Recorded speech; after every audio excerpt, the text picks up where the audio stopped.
Welcome to the Progressing Recruiters Lives Everywhere podcast, brought to you by Amoria Bond. Join us as we talk to our board members and leaders to gain valuable tips, advice and inspiration for your own professional life. From climbing the career ladder to the evolution of the recruitment industry, we'll cover it all. Within our industry, there are no limits on how far you can progress, and we want to show you how and why working in recruitment could be the best decision for your life and career.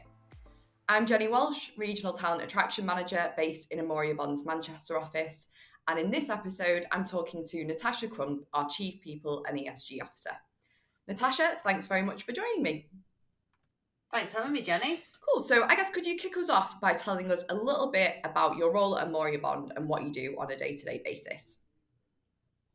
Okay, so as you introduced me, I am now Chief People and ESG Officer, and as the job title suggests, it's a pretty broad role. I've worked alongside the business in a consulting and then NED capacity for quite a few years, and then joined the board substantively a couple of years ago. And since then, kind of over time, bit by bit, extra bits have kind of bolted onto the role, which is actually just the way I like it. So day to day, my day and my activities are really, really varied. My remit includes strategy for talent attraction, our people and talent management strategy. It includes managing our content and marketing strategy and team. Obviously, responsibility for ESG. And basically all things people. So that encompasses everything from employee wellbeing, employee engagement, ED&I strategy, and everything else in between, really, in terms of making sure that we're doing everything that we should be in the best possible way for our people. Because at the core of everything I do is really driven by a genuine desire to continue to provide a really great place to work here. It was what genuinely attracted me to work in the business, having sworn that I was never going to work for anyone else again. Was really happy in a consulting capacity, sort of making my own rules as I went along in terms of what I did and when I did it. But just sort of fell for the Amoria Bond culture, the professed culture, and the people. It's the people in this business that make it the business it is. And that's really what my job's all about day to day. Brilliant. Sounds, like you say, very broad, varied, and like a lot of responsibility. Yeah, it is, but it's an enjoyable responsibility. Good. And could you walk us through, I guess, some of the key initiatives that you've led in the areas that you've mentioned? So people, D&I, ESG. Okay. So I think starting with sort of one of my areas of real passion, which is ED&I. So I've had the privilege of really introducing and managing the ED&I strategy for the business. The business has always been a diverse and inclusive business. But when I joined, there were some areas that we needed to work on to really drive that properly into our strategy and into our policies and procedures. To kind of formalise some of the stuff that naturally the business kind of was doing anyway. And as I said before, the openness of the business to trying new things and to really listening to my ideas around ED&I, that's something that really, really resonated with me. There's nothing I've suggested within the business around ED&I that the board have ever said no to, the founders have ever said no to. We've kind of pushed on, and it's been really championed right the way through from our chair, Gary Eldon, all the way through the business. So I think from an ED&I perspective, there's been lots of different things that either I've kind of led on or been privileged to be part of. And I think the key thing for me around that is some of the kind of committees and steering groups that we've created across the business around ED&I, the Inclusion Advocates Programme, which is group wide and something I'm really, really proud of, that brings together ED&I champions across all of our offices to work together, and then they represent back into their own local offices, and kind of then we'll work with the culture committees or the ED&I committees in their local offices to kind of really manage and deliver a localised programme, but that's part of a bigger group programme. So the ED&I projects that we've done have been something I'm really, really proud of, really passionate about, and they've delivered some really amazing results, not because of me or anything the board have done, but because they've been really run by our people, by our teams, and that's been the key piece to our whole ED&I strategy. It's very employee-led rather than leader-led, which sounds counterintuitive, but it's the best way to do it. And driving a real accountability at board level to make sure we're actually delivering change, continuous improvement in terms of ED&I, because it's an ongoing thing. Other areas, I think for me, from a people perspective, having kind of really sort of stepped into the role substantively during COVID, is around employee wellbeing. And that's been a real learning journey for me personally, as well as for the business. Again, the business is always invested in mindset, in resilience, mindset mastery. They've kind of been at the forefront of industry leading in that respect. But COVID kind of uncovered a real need for us to look beyond kind of mindset mastery and look at actual employee well-being in its truest form, and that's quite kind of all encompassing, and it's a really big responsibility, and it's an area I've really had to invest in my own learning and knowledge around, and we have worked with some brilliant partners, because what we're not is experts in everything, and no one, regardless of what role they're in, has got the answers for everything. So, whether that's me as Chief People Officer or any of the other members of the board, it's really, really important when you need to bring in the experts that you need to help develop a programme. And that's what we've done with wellbeing, and I think that's what we continue to do really well.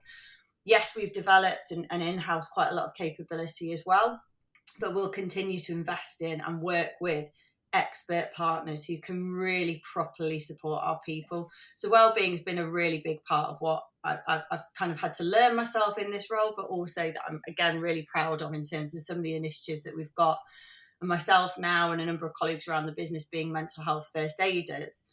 Just even having mental health first aiders within our business is really important, because it sends a really clear message to our people that we're here for them, and that whilst, again, we might not have all the answers, we're talking about mental health, we're talking about well-being. It's allowing that conversation to happen. It's kind of legitimizing that conversation. And that to me is really, really important when it comes to employee well-being. And it's not just a soundbite, and it's not just something that, we tick a box in. We've changed policies, we've changed what people can spend their annual personal development allowance on, so that people can use it to help with their mental health and well-being as well. And that's been really impactful. The number of emails and conversations I have about how that has helped people, and how that's then played back into the business as well, has been really, really remarkable. So again, kind of from a well-being perspective, really proud. I'm beyond proud of what we've done in terms of employer brand, and you've been along on the journey with me with that, and the content team, and just kind of really understanding who we are, getting very, very clear on who we are as a business, and then making sure that we're genuinely reflecting that back out, and kind of working with you and the talent attraction team over the last 18 months or so has been an absolute joy, as well as bringing together the content and marketing team, and kind of really making sure that actually what we're showcasing externally is basically a mirror into our organisation, and then also making sure that plays out in terms of actual employee experience. And alongside that is all the other stuff that you'd expect around measuring employee engagement, holding ourselves accountable for how much people enjoy working here, and listening to feedback. So one of the things that we've introduced over the last couple of years is moving away from an internal kind of cultural survey that we used to do on SurveyMonkey, and we've moved on to the engagement multiplier platform. It's a great platform. It's an anonymised platform. It allows us to run regular full engagement surveys or cultural surveys, and pulse checks as well. And the beauty of that platform is that you can interact with people who've left comments anonymously. So unless they want to tell you that it's them over the platform, that's left some feedback. But the beauty of that is I can interact with people who've left comments, whether they're good comments that I want to build on and do more of, positive feedback, or whether it's constructive or negative feedback that I want to understand more, so that actually then we can take action that's specifically going to change and improve things for employees. That's been a game changer for us. It's a great platform, and it's been a really, really important part of kind of building out our employee engagement our employer brand as well, in terms of what we're offering to people. And then obviously can't talk to you and not talk about ESG and talk about Peru and some of the other charitable projects that we've done. But, that's probably a podcast in itself. Yeah. But for me, that's right up there in terms of the things that we've done and the initiatives we've led on, is some of the things that we've achieved around the work we've done in Peru over the last 12 months, the number of trees we've planted, something like 75,000 now around the world. These are really, really exciting projects, and they're genuinely, it's just a privilege to be part of. Amazing. Some really, really incredible and impressive projects and meaty. I told you it was varied though, right? Yeah, it really is. Could you tell us maybe about a particular challenge that you faced in one of those areas and how you overcame it? Oh, okay. So challenges are a really interesting one for me, because I tend to just see a challenge as like a huge opportunity, and that sounds a little bit twee, but you work with me all the time, and I just really relish the opportunity to move things and to change things, and wherever I see there's an opportunity, I just tend to kind of just charge on. And maybe that's actually probably the biggest challenge for me, and it's probably more a general answer here, but what I would say is because this business is so kind of forward facing, and like I mentioned earlier, it's very rare for somebody to push back when there's an idea about how we can improve things, particularly when it comes to employee experience. The general answer is, yeah, go make it happen. And I guess for me, the biggest challenge for me, given the remit that I've got, and given the energy that I've got, and the fact that, once I'm zoned in on something, it will happen. I think probably the biggest challenge for me is making sure that I'm not running it too quickly, too much at once, and making sure that actually the structure's really there. And I guess that's the G of my ESG kind of remit, is actually making sure that things follow all the way through, because it'd be dead easy to kind of go, right, here's our ED&I strategy, we've set up the committees, right, let's go, what's next? Here's our wellbeing programme, we've got mental health first aiders in now, let's go. And I think really the challenge is making sure that those programmes, those initiatives are accountable, that they're actually having an impact, and that they're sustainable. And that's absolutely true across everything within my remit, is you can't just drop it and run. You've got to really make sure that you're addressing something, you're doing it for the right reasons, it's not a vanity project, and actually that it has an immediate impact, great, but it's got a sustained impact. So I think the biggest challenge for me is making sure that I maintain that focus at a personal level. It's making sure that I really do hold myself and my teams and the business accountable for continuous sustained impact. That's probably the biggest one. Yeah. But it's the challenge. It's a great challenge to have, right? It's a nice problem to have. Yeah, absolutely. It's one of my favourite things about working with you. You want to get stuff done, but you want to get it done properly. And like you said earlier, when you referred to it's not just a tick box exercise. It's about making sure the right reasons are there, why you're doing it, and like you say, you're holding yourselves and others accountable to it. Yeah. Thinking now about leadership, what stands out to you, or moments stand out to you as your proudest achievement as a leader? Am I allowed two? Yeah, go on. I'll allow it. I'd say proudest achievement as a leader, hands down, over recent years, has got to be what we delivered in Peru. So if people listening don't know about the Peru project, Amoria Bond has a charitable trust. They've been working in a impoverished area in Peru called Las Laderas for 12 years now. And over that period, they've delivered a number of amazing projects. Number of different employee teams have travelled to Las Laderas, built 101 houses, number of soup kitchens, lots of amazing things with really great long-term sustained impact. Last year, probably about this time last year, we agreed with Project Peru, who are our local on-ground partners in Las Laderas, that we would fund and build a children's refuge extension for them. So they have a children's refuge, and we agreed to fund and build an extension so that they can look after kids for longer and get kids through full education, which is the only way really to give them a real chance of kind of breaking the poverty of cycle, the cycle of poverty. And I think it was a massive challenge because of COVID, and COVID had a huge impact in Peru. We didn't know if we could do it. We didn't know when we'd be able to go, would we be able to go?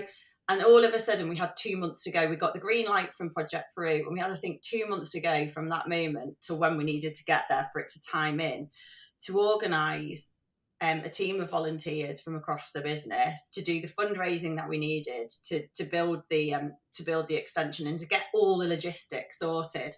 And we did it. And I say we because it was everyone across the business pulled together. And we raised so much money as a business that, as you know, Jenny, we got out there, we built the extension, or we helped the local builders build the extension. I have to say, they did most of the work. It was a lot longer build than just the week we were there. We also were able to fund and build another soup kitchen, which was just unbelievable. We were able to do some fun stuff with the kids, like a day trip for them. We were able to redecorate the refuge. Just so much that we achieved, and it was done in such a small space of time, and just being part of that and being kind of leading the project team there was a massive privilege, and without doubt really, really proud of it. And I think then my second one is really more to do with my team, because last year the content and marketing team who are part of my team, they just absolutely smashed it last year. And as a leader, to have watched that team, to have brought that team together, to have built that team, to have then kind of worked with them to define what our plan was, what our strategy was around content and marketing for the business, and then to support them and lead them, but really to watch them deliver that was amazing. And then they got the Team of the Year award at the AGM. Now that, as a manager proud moment, that was amazing too. So as a leader, definitely the Peru project. As a kind of manager proud moment, it's got to be that content and marketing team. And when they got that award at the AGM, I was so proud of them all. Amazing. Oh, it's making me smile thinking about Peru and like thinking back to the memories of it. Just yeah. It's like nothing else being part of that team. I think we were really, really lucky, Jenny. It was an amazing team out there as well. Really was. I agree.